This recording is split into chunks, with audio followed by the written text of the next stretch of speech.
Hello everyone, how are we all doing? So today I wanted us to read from, this is probably everyone know this verse in the Bible, or this chapter in the Bible, which is Psalm 23, and we love to quote these verses and all that. I want us to focus on verse 5 onwards. So verse 5 tells us that you prepare a table before me in the presence of my enemy. You anoint my head with oil. My cup overflow. Surely your goodness and your mercy follow me all the days of my life, and I will do it in the house of the Lord forever. We love that verse, especially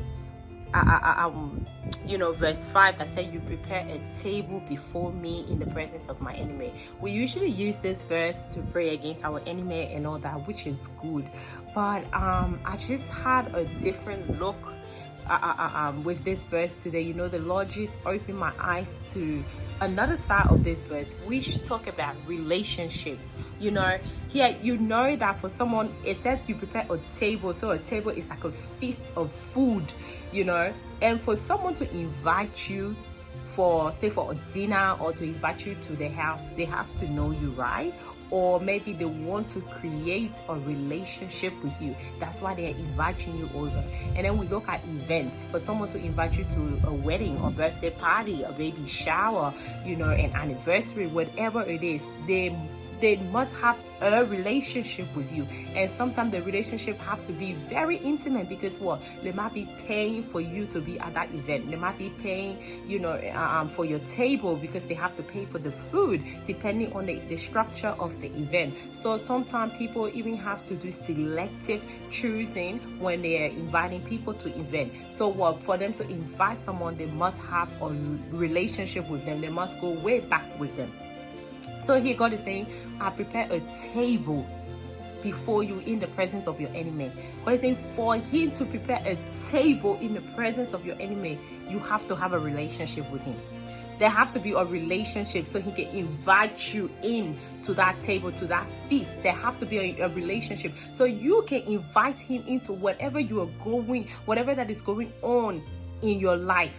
Whatever, because at table too, that's where we have conversation. That's where, especially for a family, when families sit on a table, that's where conversation happen. That's where dialogues happen. That's where what has been happening, in other people's life, in your family member life or your friends.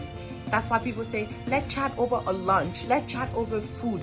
So God is saying, in that presence, where there is a table, where there is a feast, that's where communication happens. He gets to know what's going on in your life. You get to talk to him. You get to wait to hear his voice. But that wouldn't happen in a relationship.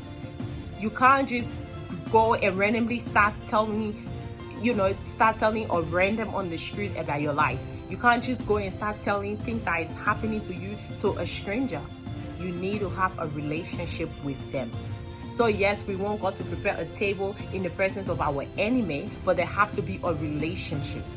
There have to be a relationship between you and God, so he is able to prepare that table. So because I'm sorry to say, but God also cares about whoever you think your enemy is. He cares because he came for every single soul. God don't want anyone to perish.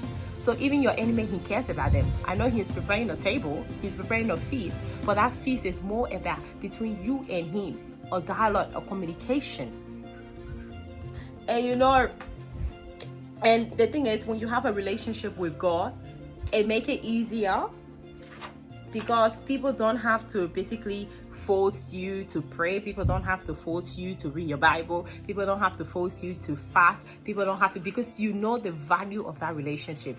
Any relationship that you have, the value. Sometimes you have to say, this relationship is not doing anything tangible for me. It is not really bearing fruits for me, so I have to release remove myself from that relationship. Maybe the relationship is toxic, so sometimes we have to distance ourselves from those relationships. But a healthy relationship that you value, that bring the best out of you, you normally want to give your all for that person that is on the other side of that relationship. You normally want to go out beyond and above for that person. So if you value the relationship with God, if you value the time that you set aside to have with God, if you value reading the Bible, you value reading your word, understanding God, you will value that relationship. You will know the importance of that relationship, and therefore no one will have to force you to do anything when it comes to anything relating to God, because you know the relationship you have with him. You understand the person you're in relationship with. You know that you value his time. You know that you value his words. You know that you value when he speak, you have to answer.